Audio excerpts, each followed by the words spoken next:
ನಮಸ್ಕಾರ, ನಾನು ನಿಮ್ ಲಕ್ಷ್ಮಿ ಮಾತಾಡ್ತಾ ಇದ್ದೀನಿ. ಮನೆ ರುಚಿ ಇನ್ ಬೊಂಬೆನಾಡು ಚಾನೆಲ್ನಿಂದ. ಇವತ್ತು ನಮ್ಮ ಜೊತೆಲಿದ್ದಾರೆ ಪ್ರಸಿದ್ಧವಾದ ಆಯುರ್ವೇದ ತಜ್ಞರಾದ ಡಾಕ್ಟರ್ BS ಸೀತಾಲಕ್ಷ್ಮಿ ಮೇಡಮ್ ಅವರು. ಮೊದಲನೇದಾಗಿ ಅವ್ರನ್ನ ನಮ್ಮ ಸ್ಟುಡಿಯೋಗೆ ವೆಲ್ಕಮ್ ಮಾಡೋಣ. ವೆಲ್ಕಮ್ ಮ್ಯಾಮ್ ನಮ್ಮ ಸ್ಟುಡಿಯೋಗೆ. ನಮಸ್ಕಾರ. ನಮಸ್ತೆ ಮ್ಯಾಮ್. ಇವತ್ತು ನಮ್ಮ ಜೊತೆಲಿದ್ದಾರಲ್ಲ ಸೀತಾಲಕ್ಷ್ಮಿ ಮೇಡಮ್, ಅವರು ನಮ್ಗೆ ಆರೋಗ್ಯದ ಬಗ್ಗೆ ಸಾಕಷ್ಟು ಮಾಹಿತಿನ ಕೊಡ್ತಾ ಹೋಗ್ತಾರೆ. ನಾವೆಲ್ಲ ಅದ್ರ ಬಗ್ಗೆ ತಿಳ್ಕೊಳ್ಳೋಣ. ಮೇಡಮ್, ಮೊದಲನೇದಾಗಿ ಆರೋಗ್ಯ ಅಂದ್ರೆ ಏನು, ಆರೋಗ್ಯನ ಹೇಗೆ ಕಾಪಾಡ್ಕೋಬೇಕು?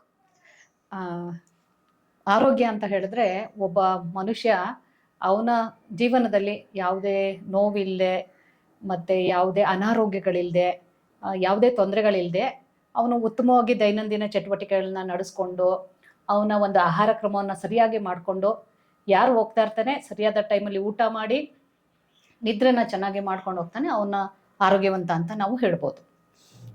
ಒಳ್ಳೇದು ಮ್ಯಾಮ್, ನಿಜ. ಹಾಗಾದ್ರೆ ಆರೋಗ್ಯವಂತ ಹೇಗಿರ್ಬೇಕು? ಆರೋಗ್ಯವಂತ ಹೇಗಿರ್ತಾನೆ ಅಂತಂದರೆ ಅವನು ಪ್ರತಿನಿತ್ಯ ಬೆಳಿಗ್ಗೆ ಎದ್ದು ಅವನ ನಿತ್ಯ ಕರ್ಮಗಳನ್ನು ಮುಗಿಸಿ ಅವನು ದೈನಂದಿನವಾಗಿ ನಿತ್ಯ ಕರ್ಮಗಳನ್ನು ಅವನು ಮುಗಿಸಿದ ನಂತರ ಅವನು ಬೆಳಿಗ್ಗೆ ಎದ್ದು ಫಸ್ಟ್ ಮೊದಲನೇದಾಗಿ ಬಿಸಿನೀರು ಕುಡಿಬೇಕು. ಅದಾದ ನಂತರ ಅವನು ಒಂದು ಚಟುವಟಿಕೆ ಮಾಡಬೇಕು. ಅಂದರೆ ವ್ಯಾಯಾಮ ಮಾಡ್ಬೋದು, ಅಥವಾ ಯೋಗಾಭ್ಯಾಸ ಮಾಡ್ಬೋದು, ಅಥವಾ ಯಾವುದಾದ್ರೂ ಆಟಗಳನ್ನು ಆಡಿ ಆ ದೈನಂದಿನ ಒಂದು ಚಟುವಟಿಕೆಯನ್ನು ಮಾಡಬೇಕು. ಅದಾದ ನಂತರ ಅವನು ಬೆಳಗಿನ ಉಪಹಾರ ಸೇವನೆ ಮಾಡಬೇಕು. ಉಪಹಾರ ಆದ ನಂತರ ಅವರ ಕರ್ತವ್ಯಗಳೇನಿದೆ, ಕೆಲಸಗಳಿರ್ಬೋದು ಅಥವಾ ಅವರ ದುಡಿಮೆ ಏನಿರ್ಬೋದು ಅದನ್ನು ಮಾಡ್ಕೊಂಡು ಹೋಗಬೇಕು. ಅದಾದ ನಂತರ ಅವರು ಮಧ್ಯಾಹ್ನ ಊಟವನ್ನು ಮಾಡೋವಂಥದ್ದು ಇರ್ಬೋದು.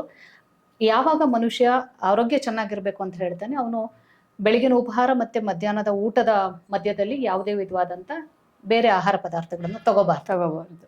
ಒಂದೇ ಬಾರಿ ಅವರು ಬೆಳಗ್ಗೆ ಉಪಹಾರ ಮಾಡಿದ ನಂತರ ಮತ್ತೆ ಮಧ್ಯಾಹ್ನದ ಊಟವನ್ನು ಮಾಡಬೇಕು. ಅದಾದ ನಂತರ ಮತ್ತೆ ಸಂಜೆ ಟೈಮಲ್ಲಿ ಕೆಲವರು ತುಂಬ ಸ್ನ್ಯಾಕ್ಸ್ ತಿನ್ನುವಂಥ ಅಭ್ಯಾಸಗಳಿರುತ್ತೆ, ಅಥವಾ ಬೇರೆ ಇನ್ನೇನಾದರೂ ದ್ರವ ಪದಾರ್ಥಗಳನ್ನು ತಗೊಳ್ಳೋವಂಥ ಅಭ್ಯಾಸಗಳಿರುತ್ತೆ. ಸೊ ಆ ಥರ ಅವಶ್ಯಕತೆ ಬಿತ್ತು ಅಂದರೆ ಮಾತ್ರ ತಗೋಬೇಕು. ಅವನು ನನಗೆ ಬೇಕು ಅದು ಜೀವನಕ್ಕೆ, ನನಗೆ ಅದು ಅವಶ್ಯಕತೆ ಇದೆ ಅಂತ ಹೇಳಿದ್ರೆ, ನನ್ನ ದೇಹಕ್ಕೆ ಅದು ಬೇಕು ಅಂತ ಅನ್ಸಿದ್ರೆ ಮಾತ್ರ ಅದನ್ನು ತಗೋಬೇಕು. ಇಲ್ಲಾಂದರೆ ಅದನ್ನು ತಗೊಳ್ಳೋ ಅವಶ್ಯಕತೆ ಇರಲ್ಲ. ಇನ್ನು ರಾತ್ರಿ ಊಟ ಏನಿದೆ ಅದನ್ನು ಅವರು ರಾತ್ರಿ ಊಟ ಆದಷ್ಟು 8 ಗಂಟೆ ಒಳಗೆ ಅವರು ರಾತ್ರಿ ಊಟವನ್ನು ಮುಗಿಸ್ಕೋಬೇಕು. ಮತ್ತೆ ನಿದ್ದೆ ಮತ್ತೆ ಊಟಕ್ಕೂ ಮಧ್ಯ 2 ಗಂಟೆಗಳ ಅಂತರ ಇರಬೇಕು. ಈ ತರ ಒಂದು ಜೀವನ ಶೈಲಿ ನಾವು ನಡೆಸ್ಕೊಂತಾ ಬಂದ್ರೆ ನಿತ್ಯದಲ್ಲಿ ಅದು ಅವ್ರಿಗೆ ಉತ್ತಮ ಆರೋಗ್ಯನ ಕಾಪಾಡ್ಕೊಳ್ಬೋದು ಅವರು ಚೆನ್ನಾಗಿ. ಹಾಗೆ ಮೇಡಮ್, ಸಮತೋಲನ ಆಹಾರ ಅಂದ್ರೆ ಏನು? ಸಮತೋಲನ ಆಹಾರ ಅಂತ ಹೇಳಿದ್ರೆ, ಈಗ ನಾವು ಬೆಳಿಗ್ಗೆ ಏನು ಉಪಹಾರ ಮಾಡಬೇಕು, ಎಷ್ಟು ನೀರು ಕುಡಿಬೇಕು ಅಂತ ತಿಳ್ಕೊಬೇಕು. ಮೊದಲನೇದಾಗಿ ಒಬ್ಬ ಮನುಷ್ಯ 20 kgಗೆ 1 ಲೀಟರ್ ನೀರು ಕುಡಿಬೇಕು ಅಂತ ನಮ್ಮ WHO ಹೇಳುತ್ತೆ.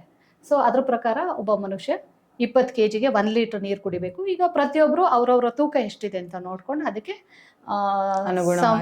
ಅನುಗುಣವಾಗಿ ಅವರು ನೀರನ್ನು ಕುಡಿಬೇಕು. ಸರಾಸರಿಯಾಗಿ ಒಬ್ಬ ಮನುಷ್ಯನಿಗೆ 3 ರಿಂದ 3.5 ಲೀಟ್ರಷ್ಟು ನೀರು ಬೇಕಾಗುತ್ತೆ. ಸೊ ಎಷ್ಟೋ ಕಾಯಿಲೆಗಳು ನೀರು ಕುಡಿಯೋದು ಒಂದರಿಂದಲೇ ನಾವು ದೂರ ಮಾಡ್ಬೋದು ಕಾಯಿಲೆಗಳನ್ನು. ಖಂಡಿತ. ಸೊ ಹಾಗಾಗಿ ನೀರು ನಮ್ಮ ದೇಹಕ್ಕೆ ತುಂಬ ಅವಶ್ಯಕ. ಇನ್ನು ಆಹಾರ, ಬೆಳಗಿನ ಜಾವ ನಾವು ಏನು ಆಹಾರ ತಗೋಬೋದು ಅಂತ ಹೇಳಿದ್ರೆ, ಸಮತೋಲನವಾದಂಥ ಆಹಾರ ಅಂದರೆ ಅದರಲ್ಲಿ ನಮ್ಮ vitamins, minerals, carbohydrates, amino acids ಪ್ರತಿಯೊಂದು ಇರಬೇಕು ಆ ಒಂದು ನಾವು ತಗೊಳ್ಳೋಂಥ ಆಹಾರದಲ್ಲಿ. ಆ ರೀತಿಯ ಆಹಾರವನ್ನು ತಗೋಬೋದು. ಹೆಚ್ಚಾಗಿ ಹಸಿ ತರಕಾರಿಗಳು, ಹಣ್ಣುಗಳು ಅಂದರೆ ನಮಗೆ ಆ ಸೀಸನಲ್ಲಿ ಆ ಋತುನಲ್ಲಿ ಏನು ಹಣ್ಣು ಮತ್ತು ತರಕಾರಿ ಸಿಗುತ್ತೆ ಅದನ್ನು ತಗೊಳ್ಳೋ ಅಂಥದ್ದು, ಅದನ್ನು ಸೇವನೆ ಮಾಡೋ ಅಂಥದ್ದು, ಅದನ್ನು ಆಹಾರದಲ್ಲಿ ನಾವು ಬಳಸೋ ಅಂಥದ್ದು, ಅದನ್ನು ಮಾಡಬೇಕು. ಈಗ ಬೆಳಗಿನ ಉಪಹಾರ ಮಾಡಬೇಕಂದ್ರೆ ನಾವೀಗ ಎಷ್ಟೋ ಜನ ನೋಡ್ತಾ ಇದ್ದೀವಿ, ಕೆಲವರು ಗಂಜಿ ಕುಡಿತಾರೆ, ಅದಾದ ನಂತರ ಬೆಳಗಿನ ಉಪಹಾರನೂ ಸೇವನೆ ಮಾಡ್ತಾರೆ. ಸೊ ಅದಾದ ನಂತರ ಮತ್ತೆ ಮಧ್ಯಾಹ್ನ ಊಟನೂ ಮಾಡ್ತಾರೆ. ಸೊ ಅದು ಯಾವ ರೀತಿ ಅಂದರೆ, ಗಂಜಿ ಸೇವನೆ ಮಾಡಿದರೆ ಮತ್ತೆ ಉಪಹಾರ ತಗೊಳ್ಳೋ ಅವಶ್ಯಕತೆ ಇರಲ್ಲ. ಸೊ ಗಂಜಿ ತಗೊಂಡಾದ ನಂತರ ಮಧ್ಯಾಹ್ನ ಏನಿದ್ರು ಮಧ್ಯಾಹ್ನದ ಊಟ ಮಾಡ್ಬೋದು. ಸೊ ಬೆಳಗಿನ ಉಪಹಾರ ಯಾವತ್ತೂ ಭಾಳ ಲೈಟಾಗಿರಬೇಕು, ಲಘುವಾಗಿ ಇರಬೇಕು ಅಂತ ಹೇಳ್ತೀವಿ. ಸೊ ಉಪಹಾರ ಏನಿದ್ರು 8:30 ಗಂಟೆ ಒಳಗಡೆ ಬೆಳಗಿನ ಉಪಹಾರನ ಒಬ್ಬ ಮನುಷ್ಯ ಮುಗಿಸ್ಬೇಕು. ಸೊ ಇದಕ್ಕೆಲ್ಲ ಮುಂಚೆ ನಾವು ಫಸ್ಟ್ ಬೆಳಿಗ್ಗೆ ಮನುಷ್ಯ ಬೇಗ ಏಳಬೇಕು. ಮನುಷ್ಯ ಬೇಗ ಎದ್ರೇನೆ ಕೂಡ ಆರೋಗ್ಯನ ಮಾತ್ರ ಚೆನ್ನಾಗಿ ಇಟ್ಕೊಳಕ್ ಸಾಧ್ಯ. ಯಾರು ಬೇಗ ಹೇಳ್ತಾರೆ ಅವ್ರಿಗೆ ಆಯುಷ್ ಕೂಡ ತುಂಬಾ ವೃದ್ಧಿಸುತ್ತೆ ಅಂತ ಹೇಳ್ತಾರೆ.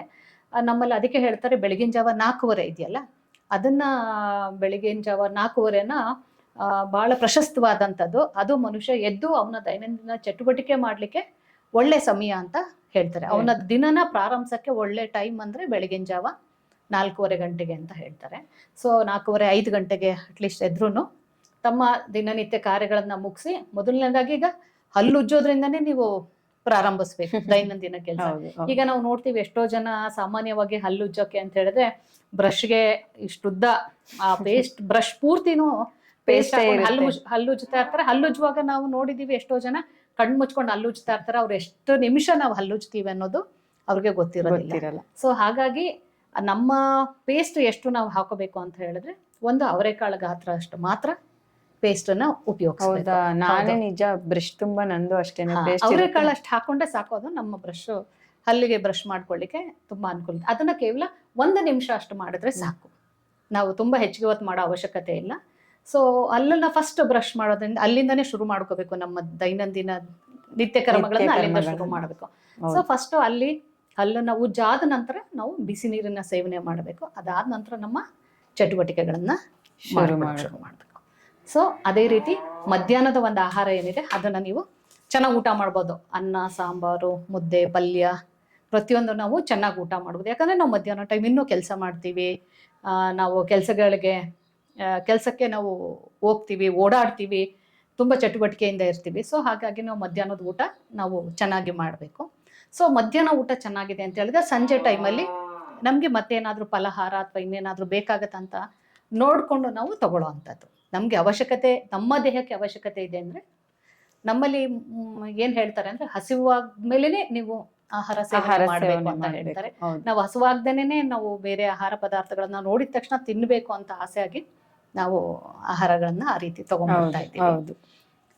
ಸೊ ಅದಾದ ನಂತರ ಮತ್ತೆ ನಾವು ಸಂಜೆ, ಈಗ ಮಕ್ಕಳು ಶಾಲೆಗೆ ಹೋಗ್ತಿರ್ತಾರೆ, ಕಾಲೇಜ್ಗೆ ಹೋಗ್ತಿರ್ತಾರೆ, ಅವ್ರಿಗೆ ಅಟ್ಲೀಸ್ಟ್ ಬೆಳಿಗ್ಗೆ ತಿಂಡಿ ತಿನ್ಕೊಂಡು ಹೋಗಿರ್ತಾರೆ, ಮಧ್ಯಾಹ್ನ ಸ್ವಲ್ಪ ಊಟ ಮಾಡಿ ಸಂಜೆ ಬಂದ ತಕ್ಷಣ ಮಕ್ಕಳಿಗೆ ನಾವು ಫಲಹಾರ ಆ ಥರದ್ದೆಲ್ಲ ಕೊಡ್ಬೋದು. ಅಂದರೆ ಹೆಚ್ಚಾಗಿ ಹಣ್ಣುಗಳನ್ನ ಕೊಡ್ಬೋದು, ಕಾಳುಗಳನ್ನ ಮೊಳಕೆ ಕಟ್ಟಿ ಕೊಡೋ ಅಂಥದ್ದು, ಈ ಥರದ ಬೇರೆ ಪದಾರ್ಥಗಳನ್ನ ಕೊಡೋ ಬದಲು, ಜಂಕ್ ಫುಡ್ಸ್ನ ಕೊಡೋ ಬದಲು ನಾವು ಈ ಥರ ಹಣ್ಣು ಮತ್ತೆ ತರಕಾರಿಗಳನ್ನ ಸಾಲಡ್ಸ್ ಇರ್ಬೋದು ಅಥವಾ ಕಾಳುಗಳನ್ನ ಮೊಳಕೆ ಕಟ್ಟಿ ಅಂಥದನ್ನ ನಾವು ಮಕ್ಕಳಿಗೆ ಅಥವಾ ಸಂಜೆ ಟೈಮಲ್ಲಿ ಯಾರು ಬೇಕಾದ್ರೂ ಆ ಥರ ಸೇವನೆ ಮಾಡ್ಬೋದು. ಇನ್ನು ರಾತ್ರಿ ಊಟ ಯಾವಾಗ್ಲೂ ಬಹಳ ಲಘುವಾಗಿರ್ಬೇಕು. ಅದೇ ನಾವು 3 ಟೈಮ್ ಏನ್ ತಿಂತೀವಿ ಅದನ್ನ ನಾವೇ ಕರೆಕ್ಟ್ ಆಗಿ ಮ್ಯಾನೇಜ್ ಮಾಡ್ಬೇಕು. ಅದೇ ಸಮತೋಲನ ಆಹಾರ. ಖಂಡಿತ ಮ್ಯಾಮ್. ಇತ್ತೀಚೆಗೆ ಹಾಲು, ಉಪ್ಪು, ಸಕ್ಕರೆ, ಮೈದಾ ಸೇವಿಸಬಾರ್ದು ಎಂದು ಸಾಮಾನ್ಯವಾಗಿ ಹೇಳ್ತಾರೆ, ನಿಜನಾ? ಇದ್ರ ಬಗ್ಗೆ ನಿಮ್ಮ ಅಭಿಪ್ರಾಯ ಏನು? ಈಗ ಹಾಲು, ಸಕ್ಕರೆ ಇವೆಲ್ಲ ಉಪಯೋಗಿಸಬಾರ್ದು ಅಂತ ಹೇಳ್ತಾರೆ. ಆದ್ರೆ ಯಾವುದನ್ನೇ ನಾವು ಉಪಯೋಗ ಮಾಡ್ಬೇಕಂತಂದ್ರೆ ನಿಮ್ಗೆ ಗೊತ್ತಿರೋ ಹಾಗೆ ನಾನ್ ನೋಡಿನೇ ಹೇಳುತ್ತೆ ಏನಂತ, ಅತಿಯಾದ್ರೆ ಅಮೃತ ಕೂಡ ವಿಷ ಆಗತ್ತೆ ಅಂತ ಹೇಳ್ತಾರೆ. ಸೊ ಹಾಗಾಗಿ ಯಾವುದನ್ನೇ ಆಗ್ಲಿ ನಾವು ಅತಿಯಾಗಿ ಉಪಯೋಗ ಮಾಡಬಾರ್ದು. ಹಾಲು, ಉಪ್ಪನ್ನ ನಾವು ಎಷ್ಟು ಅವಶ್ಯಕತೆ ಇದೆ ಅಷ್ಟು ಮಾತ್ರ ಬಳಸಬೇಕು ನಾವು. ಈಗ ಅನ್ನಕ್ಕೆ ಮಾಡಿದಾಗ ಎಕ್ಸ್ಟ್ರಾ ಉಪ್ಪು ಹಾಕೊಳ್ಳುವಂಥದ್ದು, ಮೊಸರನ್ನ, ಮಜ್ಜಿಗೆ ಅನ್ನಕ್ಕೆಲ್ಲ ಎಕ್ಸ್ಟ್ರಾ ಉಪ್ಪು ಹಾಕೊಳ್ಳೋದಿದೆಯಲ್ಲ, ಅಂಥದ್ದನ್ನೆಲ್ಲ ಆದಷ್ಟು ಅವಾಯ್ಡ್ ಮಾಡಬೇಕು. ಅಂಥದ್ದನ್ನ ಆದಷ್ಟು ನಾವು ಕಡಿಮೆ ಮಾಡ್ಕೋಬೇಕು. ಎಷ್ಟು ಕಡಿಮೆ ತಿಂತೀವಿ ಉಪ್ಪು ನಾವು ಅಷ್ಟು ಆರೋಗ್ಯವಾಗಿ ಒಳ್ಳೆಯದು. ಸಕ್ಕರೆ ಬಗ್ಗೆ? ಸಕ್ಕರೆನ ಇವಾಗ ತುಂಬಾ ನಾವು ನೋಡ್ತಾ ಇದ್ದೀವಿ. ತುಂಬಾ ಎಲ್ಲ ನಮ್ಮ ಏನು ಸಿಹಿ ಆಹಾರ ಪದಾರ್ಥಗಳು ಎಲ್ಲಾನು ಉಪಯೋಗಿಸ್ತಾರೆ. ಈಗ ಸಕ್ಕರೆ ಬದಲು ನಾವು ಬೆಲ್ಲನ ಸಬ್ಸ್ಟಿಟ್ಯೂಟ್ ಮಾಡ್ಕೋಬಹುದು ಅದ್ರ ಬದಲು. ಆದ್ರೆ ನಾನು ಈಗ ನೋಡ್ತಾ ಇರೋಂಥದ್ದು ಸುಮಾರು ಜನ ಸಕ್ಕರೆ ಕಾಯಿಲೆಯಿಂದ ಬಳಲ್ತಾ ಇರೋಂಥವ್ರು ಸಕ್ಕರೆ ಬದಲು ನಾವು ಬೆಲ್ಲ ಉಪಯೋಗಿಸ್ತಾ ಇದೀವಿ ಅಂತ ಹೇಳ್ತಾರೆ. ಅದು ತಪ್ಪು. ಆಕ್ಚುಲಿ ಬೆಲ್ಲನೂ ಅಷ್ಟೇ ಸಿಹಿ ಇರುತ್ತೆ. ಸೊ ಹಾಗಾಗಿ ಸಕ್ಕರೆ ಆಗ್ಲಿ ಬೆಲ್ಲ ಆಗ್ಲಿ ಸಕ್ಕರೆ ಕಾಯಿಲೆ ಅಂತ ಇರೋವಂಥವ್ರಿಗೆ ಅದು ಒಳ್ಳೇದಲ್ಲ. ಬಟ್ ಬೇರೆಯವರೆಲ್ಲ ಸಕ್ಕರೆ ಬದಲು ಬೆಲ್ಲ ಉಪಯೋಗಿಸ್ಕೋಬಹುದು, ಅದು ಒಳ್ಳೇದಿದೆ. ಮುಖ್ಯವಾಗಿ ಮೈದಾನು ಅಷ್ಟೇನೆ ಹೆಚ್ಚಿಗೆ ಉಪಯೋಗಿಸಬಾರ್ದು. ಯಾಕಂದ್ರೆ ಅದು ಜೀರ್ಣ ಆಗ್ಲಿಕ್ಕೆ ಬಹಳ ಕಷ್ಟ ತಗೊಳ್ಳೋದ್ರಿಂದ ಅದನ್ನು ಆದಷ್ಟು ಕಡಿಮೆಯಾಗಿ ಉಪಯೋಗಿಸ್ಬೇಕು. ಅದರಿಂದ ಆಗೋ ಪರಿಣಾಮಗಳು? ಮೈದಾ ಜಾಸ್ತಿ ಉಪಯೋಗಿಸೋದ್ರಿಂದ ಅದೇ ಅದು ನಿಮ್ಗೆ ಜೀರ್ಣಕ್ರಿಯೆ ಚೆನ್ನಾಗಿ ಆಗೋದಿಲ್ಲ, ತುಂಬಾ ನಿಧಾನಕ್ಕಾಗತ್ತೆ. ಮತ್ತೆ ಮೈದಾ ತಗೊಳ್ಳೋದ್ರಿಂದ ನಮ್ಮ ದೇಹದಲ್ಲಿ ಫ್ಯಾಟ್ ಜಾಸ್ತಿ ಆಗುತ್ತೆ. ಸೊ ಹಾಗಾಗಿ ಅದನ್ನ ಆದಷ್ಟು ಕಡಿಮೆ ಉಪಯೋಗಿಸ್ಬೇಕು ಅಂತ. ಮೇಡಮ್, ಮನುಷ್ಯನಿಗೆ ರೋಗ ನಿರೋಧಕ ಶಕ್ತಿ ಹೇಗ್ ಬರುತ್ತೆ? ಮನುಷ್ಯನಿಗೆ ರೋಗ ನಿರೋಧಕ ಶಕ್ತಿ ಬರುತ್ತೆ, ಹೇಗ್ ಬರುತ್ತೆ? ಮನುಷ್ಯನಿಗೆ ರೋಗ ನಿರೋಧಕ ಶಕ್ತಿ ನಾವು ತಿನ್ನುವಂತ ಆಹಾರದಿಂದನೇ ನಮಗೆ ಸಿಗುವಂಥದ್ದು. ಈಗ ಎಷ್ಟೋ ಜನ ಮಕ್ಕಳು ಓದ್ಬೇಕು ಅಂತ ಹೇಳಿ ಮನೆಯಲ್ಲಿ 4 ಗೋಡೆ ಮಧ್ಯನೇ ಉಳ್ಕೊಂಡ್ಬಿಡ್ತಾರೆ. ಹೌದು, ಅವ್ರು ಹೊರಗಡೆ ಹೌದು. ಬಿಸಿಲಿಗೂ ಬರೋದಿಲ್ಲ, ಗಾಳಿಗೂ ಬರೋದಿಲ್ಲ, ಬೆಳಕಿಗೂ ಬರೋದಿಲ್ಲ. ಬರಲ್ಲ. ಆತರ ಮನೆಯಲ್ಲಿ ಇರ್ತಾರೆ ಓದೋದು ಅಂತ ಹೇಳಿ 24 ಗಂಟೆ ಟೈಮ್ ಓದೋದ್ರಲ್ಲಿ ಕಾಲ ನಿರತರಾಗ್ಬಿಟ್ಟಿರ್ತಾರೆ. ಕಳೀತಾರೆ. ಅದೇ ರೀತಿ ನಮ್ಮ ದೇಹಕ್ಕೆ ರೋಗ ನಿರೋಧಕ ಶಕ್ತಿ ಹೆಚ್ಚಾಗ್ಬೇಕು ಅಂತ ಹೇಳಿದ್ರೆ ನಾವು ಹೊರಗಡೆ ಓಡಾಡ್ಬೇಕು. ಅಂದ್ರೆ ನಮ್ಗೆ ಬೆಳಗಿನ ಬಿಸಿಲು ಏನಿದೆ ಅದು ನಮ್ಮ ದೇಹಕ್ಕೆ ತುಂಬಾ ಅವಶ್ಯಕತೆ ಇದೆ. ಫ್ರೆಶ್ ಗಾಳಿ ಏನ್ ಸಿಗುತ್ತೆ ಹೊರಗಡೆ ನ್ಯಾಚುರಲ್ ಆಗಿ, ಆ ಗಾಳಿಲಿ ನಾವು ಓಡಾಟ ನಡೆಸ್ಬೇಕು. ಓಡಾಟ ನಡೆಸ್ಬೇಕು. ಅದ್ರ ಜೊತೆಗೆ ನಾವು ತಿನ್ನೋ ಅಂತ ಆಹಾರ, ನಾವು ಎಷ್ಟು ನಿಗದಿತವಾದ ಒಂದು ಪ್ರಮಾಣದಲ್ಲಿ ನೀರನ್ನ ಸೇವನೆ ಮಾಡಬೇಕು. ಅದೇ ರೀತಿ ಆಹಾರ ಕೂಡ ನಾವು ಒಂದು ಸಮತೋಲನವಾದಂಥ ಆಹಾರ ಅಂತಂದ್ರೆ ಅದರಲ್ಲಿ ಖನಿಜಾಂಶ ಇರಬೇಕು, ಅದರಲ್ಲಿ ಕಾರ್ಬೋಹೈಡ್ರೇಟ್ಸ್, ವಿಟಮಿನ್ಸ್, ಮಿನರಲ್ಸ್ ಎಲ್ಲವೂ ಸಿಗುವಂಥದ್ದನ್ನ ಉಪಯೋಗಿಸ್ಬೇಕು. ಅದೇನಂತ ಹೇಳಿದ್ರೆ ಈಗ ಪ್ರಕೃತಿ ದತ್ತವಾಗಿ ನಮ್ಗೆ ಸಿಗುವಂತ ಹಣ್ಣುಗಳು, ತರಕಾರಿಗಳನ್ನ ಹೆಚ್ಚು ಬಳಸಬೇಕು.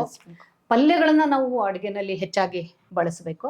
ಸೊ ಯಾವುದೇ ಅಡಿಗೆ ಮಾಡಿದ್ರು ಅದನ್ನ ತಾಜಾ ಇರುವಂತಹ ಅಡಿಗೆಗಳನ್ನ, ಬಿಸಿಯಾದ ಅಡಿಗೆಗಳನ್ನ ನಾವು ಊಟ ಮಾಡಬೇಕು, ತಿನ್ಬೇಕು, ನಾವು ಬಳಸಬೇಕು. ಅದನ್ನ ಆ ತರ ಬಳಸೋದ್ರಿಂದ ನಾವು ನಮ್ಮ ದೇಹದಲ್ಲಿ ರೋಗ ನಿರೋಧಕ ಶಕ್ತಿ ಹೆಚ್ಚಾಗುತ್ತೆ. ಈಗ ನಮ್ಗೆ ಹಾಲು ಬೇಕಾಗತ್ತೆ, ವೈಟಮಿನ್ ಬೇಕು ಅಂತ ಹೇಳಿದಾಗ ಹಾಲು ಕುಡಿಬೇಕಾಗತ್ತೆ.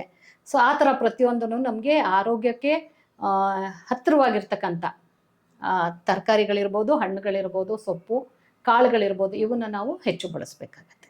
ರೋಗ ನಿರೋಧಕ ಶಕ್ತಿಯನ್ನ ಹೇಗೆ ಹೆಚ್ಚಿಸ್ಕೋಬಹುದು ಅಂತ ಹೇಳಿದ್ರೆ, ಒಂದು ಉದಾಹರಣೆ ಹೆಂಗೆ ಅಂತ ಹೇಳಿದ್ರೆ, 4 ತುಳಸಿ ಎಲೆನ ತಗೋಬೇಕು. ಆಮೇಲೆ ಅದರ 2 ಭಾಗದಷ್ಟು ಚಕ್ಕೆನ ತಗೋಬೇಕು. ಆಮೇಲೆ 2 ಭಾಗದಷ್ಟು ಒಣ ಶುಂಠಿಯನ್ನು ತಗೋಬೇಕು. ಆಮೇಲೆ 1 ಭಾಗದಷ್ಟು ಕಾಳು ಮೆಣಸನ್ನು ತಗೋಬೇಕು. ಇವು 4 ಒಣಗಿಸಿ ಪುಡಿ ಮಾಡಿ ಇಟ್ಕೋಬೇಕು. ಇದನ್ನ ನಾವು ಬೆಳಿಗ್ಗೆ ಎದ್ದಾಗ ಒಂದು 150 ml ಒಂದು 1/4 ಚಮಚದಷ್ಟು ಈ ಪೌಡರ್ನ ಹಾಕಿ ಒಲೆ ಮೇಲೆ 5 ರಿಂದ 10 ನಿಮಿಷ ಕುದಿಸಿ ಅದನ್ನ ಸೋಸಿ ಬೆಚ್ಚಗಿರೋದನ್ನ ಕುಡಿದ್ರೆ ನಮ್ಮ ದೇಹಕ್ಕೆ ರೋಗ ನಿರೋಧಕ ಶಕ್ತಿಯನ್ನ ಹೆಚ್ಚಾಗೋ ತರ ನಮ್ಗೆ ಮಾಡುತ್ತೆ. ಇದು ದೇಹನ ಗಟ್ಟಿಯಾಗಿ ಮಾಡುತ್ತೆ, ನಮ್ಗೆ ಆರೋಗ್ಯನ ಉತ್ತಮಗೊಳಿಸುತ್ತೆ. ಯಾವ ರೀತಿಯ ಆಹಾರ ಸೇವಿಸಿದ್ರೆ ನಮ್ಮ ದೇಹಕ್ಕೆ ಒಳ್ಳೇದು? ಅದೇ ನಾನು ಹೇಳಿದ್ನಲ್ಲ, ನಾವು ಹೆಚ್ಚಾಗಿ ಹಣ್ಣು, ತರಕಾರಿ ಮತ್ತೆ ಸೊಪ್ಪುಗಳನ್ನ, ಆದಷ್ಟು ಕಾಳುಗಳನ್ನೆಲ್ಲ ನಾವು ಮೊಳಕೆ ಕಟ್ಟಿ ಉಪಯೋಗಿಸೋದ್ರಿಂದ ನಮ್ಗೆ ಅದರಲ್ಲಿ ಹೆಚ್ಚಾಗಿ ವಿಟಮಿನ್ಸ್, ಕಾರ್ಬೋಹೈಡ್ರೇಟ್ಸ್ ಇವು ಹೆಚ್ಚಾಗಿ ಸಿಗುತ್ತೆ. ಮೇಡಮ್, ನೀವು ಅವಾಗಿಂದ ಹೇಳ್ತಿದ್ದೀರಾ ತರಕಾರಿ, ಹಣ್ಣು, ಸೊಪ್ಪು ಇದರ ಫ್ರೆಶ್ ಆಗಿರೋದನ್ನೇ ತಿನ್ನಿ ಅಂತ ಹೇಳ್ತಾ ಇದ್ದೀರಾ. ಹಾಗಾದ್ರೆ ಮಾಂಸಾಹಾರಿಗಳು ಏನ್ ಮಾಡ್ಬೇಕು? ಮಾಂಸದ ಅಡಿಗೆ ಏನ್ ಮಾಡ್ಬೇಕು? ಇಲ್ಲ, ಮಾಂಸ ಆಹಾರ ಕೂಡ ಮನುಷ್ಯನ್ಗೆ ತುಂಬಾ ಅವಶ್ಯಕತೆ ಇದೆ. ಆದ್ರೆ ಮಾಂಸ ಆಹಾರನ ಒಂದು ಲಿಮಿಟ್ ಆಗಿ ತಿನ್ನುವಂತ ಒಂದು ಅಭ್ಯಾಸಗಳನ್ನ ಇಟ್ಕೋಬೇಕು.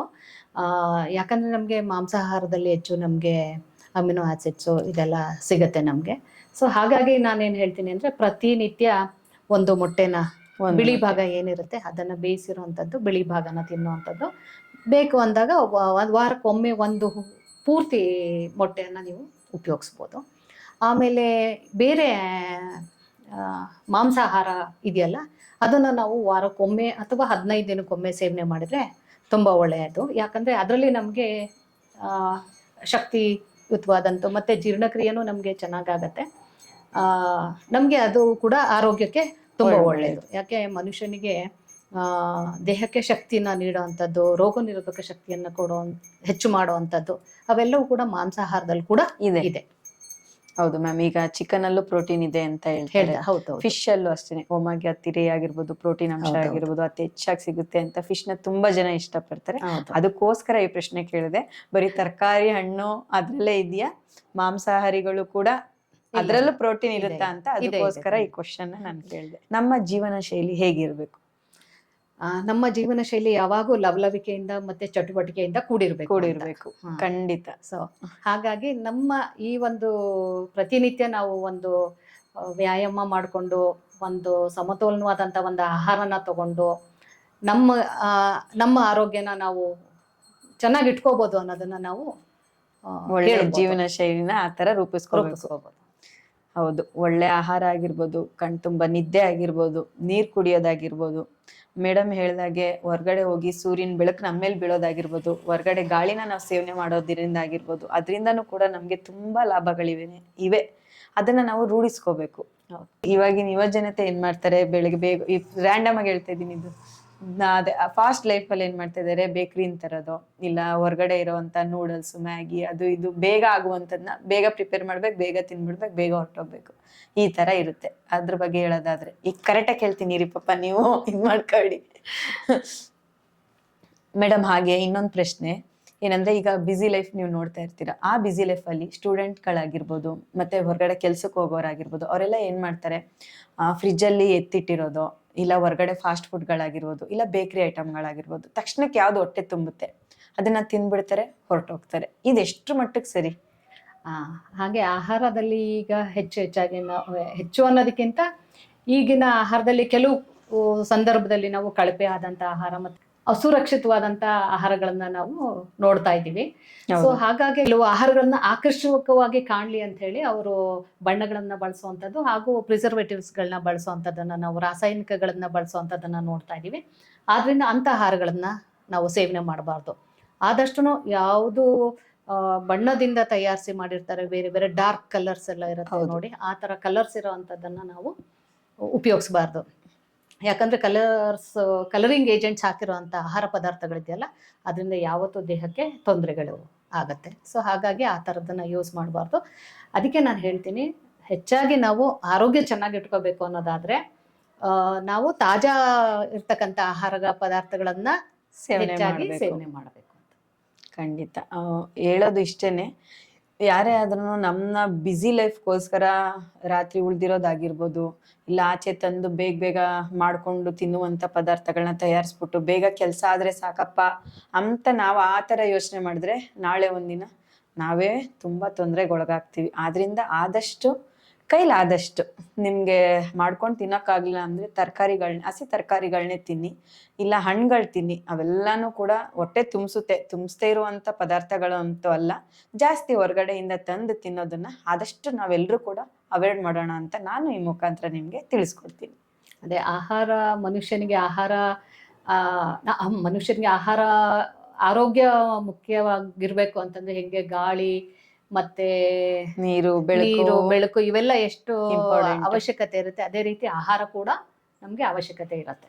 ಹೌದು, ಒಳ್ಳೆ ಆಹಾರ ಕೂಡ ನಮ್ಗೆ ಅಷ್ಟೇ ಅವಶ್ಯಕತೆ ಇರುತ್ತೆ. ಎಲ್ಲರೂ ಅದನ್ನ ರೂಢಿಸ್ಕೊಳ್ಳೋದ್ರಲ್ಲಿ ತಪ್ಪಿಲ್ಲ. ನಮ್ಮ ಆರೋಗ್ಯ ನಮ್ಮ ಕೈಲಿರುತ್ತೆ, ನಾವೇ ಕಾಪಾಡ್ಕೋಬೇಕು. ಇನ್ನೊಂದು ಪ್ರಶ್ನೆ, ಈಗ ನಮ್ಮ ಹೆಣ್ಮಕ್ಳು ಉದಾಹರಣೆ ಹೇಳ್ಬೇಕಂದ್ರೆ ನನ್ನ ಫ್ರೆಂಡ್ ಸರ್ಕಲಲ್ಲಿ ಬನ್ನಿ ವಾಕಿಂಗ್ ಹೋಗೋಣ, ಇಲ್ಲ ಒಂದು ಯೋಗಕ್ಕೆ ಹೋಗೋಣ, ಇಲ್ಲ ಏನೋ ಒಂದು ಫಿಸಿಕಲ್ ಆಕ್ಟಿವಿಟೀಸ್ಗೆ ಹೋಗೋಣ ಅಂದಾಗ ಏನು ಹೇಳ್ತಾರೆ, ಇಲ್ಲಮ್ಮ ಮನೇಲಿ ತುಂಬ ಕೆಲಸ, ಮನೆ ಒರೆಸ್ತಾ ಇದ್ದೀನಿ, ತೊಳಿತೀನಿ, ಗುಡಿಸ್ತೀನಿ, ಈ ಥರ ಹೇಳ್ತಾರೆ. ಅವಾಗ ಅದರಲ್ಲಿ ನಿಮಗೆ ವ್ಯಾಯಾಮ ಆಗ್ಬಿಡುತ್ತೆ ಅಂದಾಗ ಅದೇ ನಮಗೆ ತುಂಬ ಎಕ್ಸಸೈಸ್ ಥರ ಆಗ್ಬಿಡುತ್ತೆ ಕಣೆ, ತಿರ್ಗಾ ಎಕ್ಸ್ಟ್ರಾ ಬೇರೆ ಬರಬೇಕಾ ಅಂತ ಕೇಳ್ತಾರೆ.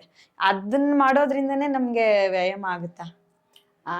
ಮನೆ ಕೆಲಸ ಮಾಡೋದ್ರಿಂದನೇ ವ್ಯಾಯಾಮ ಆಗತ್ತೆ ಅಂತ ಹೇಳಕ್ ಬರಲ್ಲ. ಯಾಕಂದ್ರೆ ಕೆಲವ್ರದ್ದು ಚಿಕ್ಕ ಮನೆ ಇರುತ್ತೆ, ಕೆಲವ್ರದ್ದು ದೊಡ್ಡ ಮನೆ ಇರುತ್ತೆ. ಸೊ ಹಾಗಾಗಿ ಮನೆ ಕೆಲಸ ಮಾಡುವಂತದ್ದು ಅದು ಸೀಮಿತವಾಗಿರುತ್ತೆ.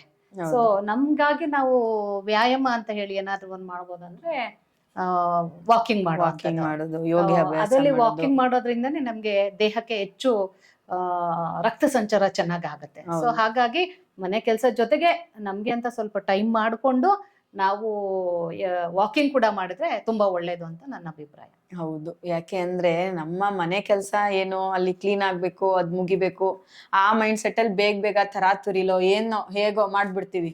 ಆದ್ರೆ ನಿಜವಾಗ್ಲೂ ನಮ್ಗೆ ಅಂತ ಒಂದ್ 30 ನಿಮಿಷನೋ ಇಲ್ಲ 1 ಅವರ್ ದಿನದಲ್ಲಿ ಎತ್ತಿಟ್ಟಾಗ ಅದು ಏನು ಅದು ಸಮವಾಗಿ ನಮ್ಗೆ ರೂಟೀನ್ ಆಗುತ್ತೆ. ನಮಗ್ ನಾವೇ ಟೈಮ್ ಕೊಟ್ಕೊಳ್ಳೋ ತರ ಅದು ನಮ್ಮ ಆರೋಗ್ಯಕ್ಕೆ ನಾವು ಟೈಮ್ ಕೊಟ್ಕೊಳ್ಳೋ ತರ.